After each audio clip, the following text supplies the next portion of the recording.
going to talk about a really, really important like method of studying. So honestly, active recall encompasses like a lot of different methods, and some of the things that I, for example, like the Feynman technique does kind of like fall under active recall, but I'm going to explain it a little bit more.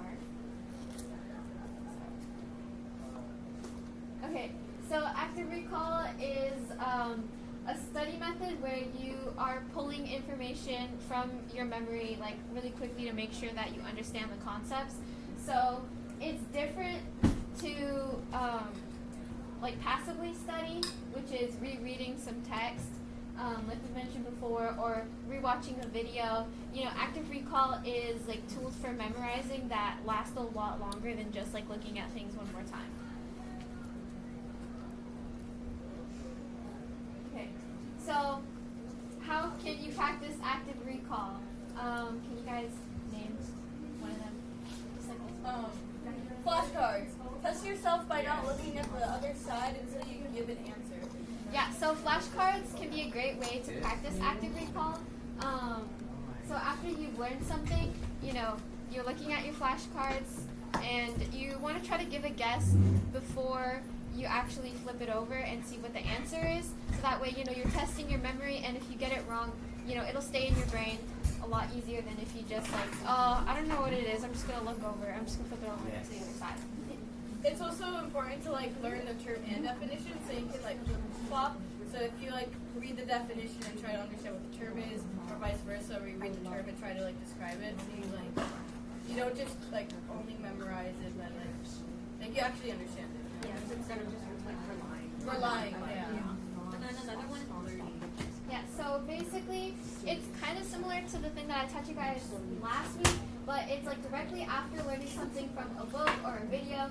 You write as much as you can, but this time, this is an alternative method to writing stuff out right after you see it, because with the Feynman technique, the goal is to repeat it over and over and simplifying it in the process.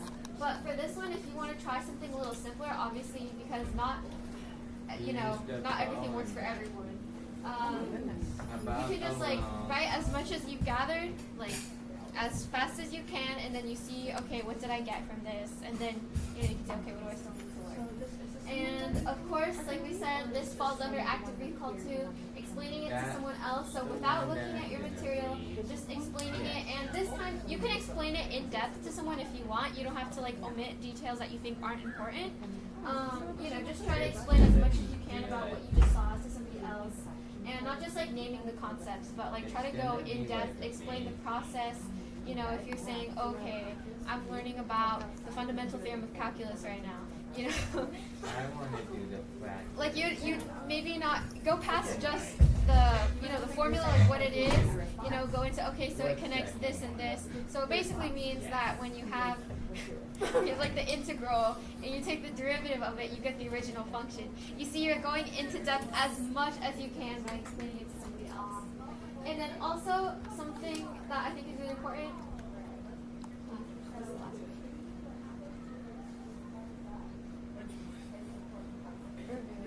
Reviewing, okay. Use open-ended questions like long essay or word problems. Yeah, so these are really good types of problems to review with rather than just multiple choice, because you really have to work your memory, and you're not just guessing by seeing what you recognize from the answer choices. You're actually pulling from your memory, because there's a big difference between knowing the information, having it in your brain, and just recognizing it based on what you see in front of you. So when you have multiple choice questions, sometimes it's a bit hard to actually pull from your memory, because you see something and it seems like it could be right based on what you know, although it might not be solidified. So, I a lot of the time like to practice with FRQs if I'm studying for math, because I feel like it challenges me a little bit more and not just allows me to not just look at answer choices, but see what I can remember. You guys practice with stuff like that? Yeah, especially with math when it comes to I could say word problems, because it makes you actually have to understand the topic or what it does. so you like understand how to like solve it yourself instead of just like memorizing the path to like find solution. Personally, I usually use like explaining it to somebody else. Like so for English, whenever I read like a certain section, I would usually like, tell my mom about it or like my dad, and so it would just kind of like let me explain it in a way where it's like I'm not reading it like straight from the book, and I'm reading it in my memory so I can memorize it, but also like find out where like I'm missing information. So, like I was saying, it's important to remember that recognizing information is not the same as knowing it. So, in order for this stuff to work, you have to practice these active recall techniques over and over in order for it to stay in your brain because, you know, not everything is stuck in your memory the first time you see it, the first time you do it. That comes with practice. So, yeah, passive reviewing is different than actually pulling from your brain. So you want to be able to pull from there and make sure that the information stays there so you can use it whenever, you know, and not just relying on having something in front of you. So why are we doing this? Yeah, you increase the amount of information permanently stuck in your brain instead of adding to just a list of topics you recognize. So you're understanding like the process, not just recognizing the concept. So that's the most important thing about active recall. And that's what makes it so effective.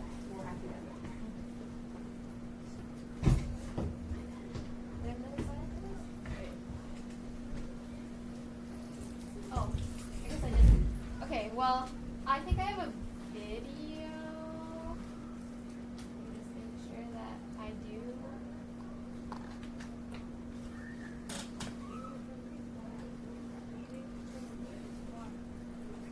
Oh, I'm sorry. Oh, that sucks.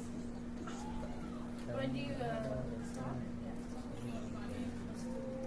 No, I meant like the time. That's not bad.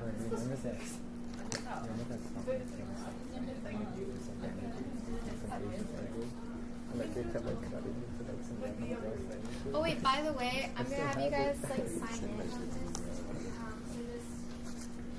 So just Does anyone have any questions?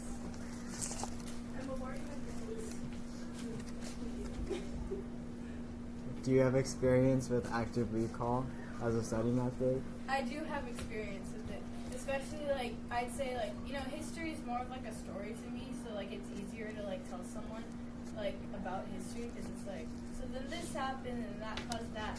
But like with biology and like freshman year, I used it a lot when learning about like cells and stuff because like I talked about how they worked and like where they were and how they looked.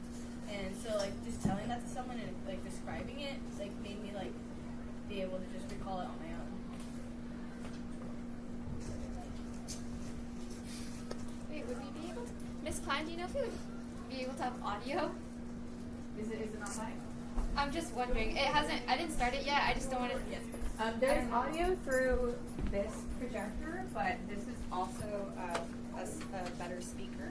So Okay. if we want to, It's still I feel awkward. I'm still you should have audio. Oh, AGUAYO. Trying to learn Okay, vocabulary. Yeah. there you go. Yeah. Wait, Buck, you gave me this video. Thanks. Yeah, so we can watch a little bit, and this is related to language learning. So I know, a lot of us who should be taking a language class, or at least a lot of people are. So, this could be relevant.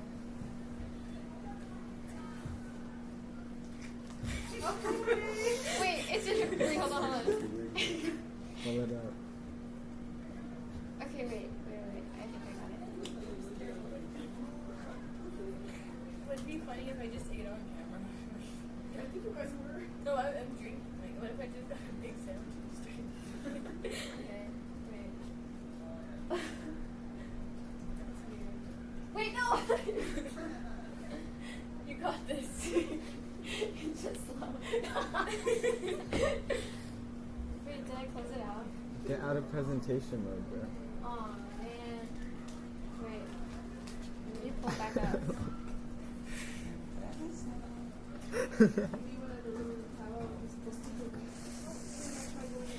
supposed to maximize the tab. We watched South Park yesterday. Actually, it wasn't anything crazy. Same one. Are you okay? Yeah, it's just slow. I'm just waiting. This is my Chinese textbook, and I'm trying to learn these vocabulary words. Now, the first thing I do Oh, wait, is to hold on. study the material. Where's his face?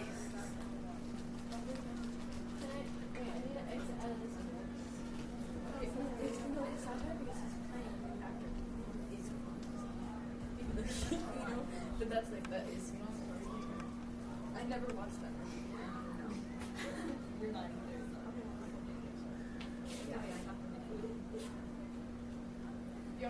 It's so slow.